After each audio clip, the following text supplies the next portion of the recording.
আজকে ভিডিওতে দেখা যাক যে কি করে হোস্টিঞ্জারের ডোমেনকে রিনিউ করতে হয়। তো আমার 1 বছর হয়ে গেছে, আমি ডোমেনটাকে রিনিউ করিনি। সো গুগলে গিয়ে হোস্টিঞ্জার টাইপ করবে, হোস্টিঞ্জারের ওয়েবসাইটে ঢুকে যাবে আর নিজের অথ আইডি দিয়ে হোস্টিঞ্জারকে লগ ইন করে নেবে। এবার নিজের অথেন্টিকেশন কোডটাতে আমি প্রসিড করি।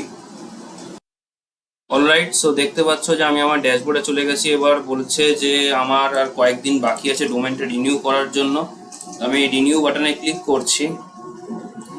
তো আমি 1 বছরের জন্য ডোমেনটাকে রিনিউ করাবো আবার। তো এখানে ট্যাক্স দিয়ে মোটামুটি দেখতে পাচ্ছ 860 টাকার মতন পড়বে, কিন্তু আমি এখানে কুপন কোড অ্যাপ্লাই করার চেষ্টা করি। যাই হোক, আমি ট্রাই করলাম বিভিন্ন টাইপের coupon code, but coupon code ঠিকভাবে কাজ করছে না। তো আমাদের 860 টাকার কাছাকাছি পে করতে হবে। তো আমি চুজ পেমেন্ট মেথডে ক্লিক করছি। অলরাইট, সো এখানে আমাকে পেমেন্টের অপশন দিয়েছে। তো আমি এখান থেকে ইউপিআই কে সিলেক্ট করবো, কারণ আমাকে 860 টাকা পে করতে হবে।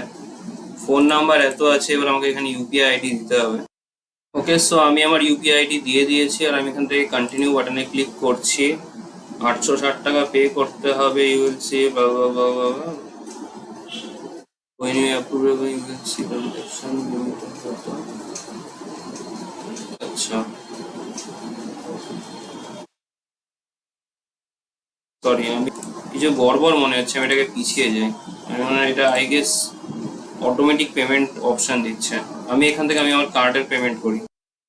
ওকে, সো আমি আমার কার্ডের ডিটেলস দিয়ে দিয়েছি। এবার সিভিভি তে আমি এটাকে প্রসিড করছি। ওকে, সো সিভিভি দেওয়ার পর আমার কাছে এই পেজটা চলে এসছে এবং আমাকে বলছে ওটিপি দেওয়ার জন্য। তো আমি ওটিপিটা দিয়ে দেবো। তো ওটিপি হচ্ছে এত। এবার আমি সাবমিটে ক্লিক করব। অলরাইট, দেখতে পাচ্ছ পেমেন্টটা সাকসিড হয়ে যাবে।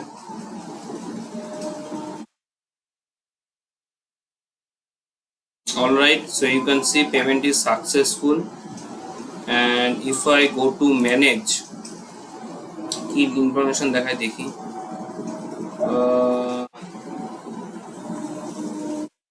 আচ্ছা,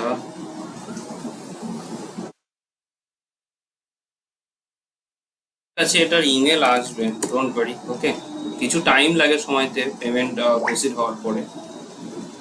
তো এখানে দেখাচ্ছে পেমেন্ট রিসিভ সাকসেসফুল। ওকে, তো আমি এটাকে রিফ্রেশ করে দেখি কি দেখাচ্ছে আবার। এখনো কিছু ঠিকঠাক দেখাচ্ছে না। আমি যদি এখানে কমে যাই, এবার দেখো এখানে দেখাচ্ছে যে এক্সপায়ার্স অন 2026, এখন 2025 সাল।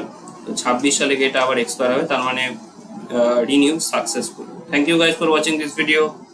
I will see you in the next time.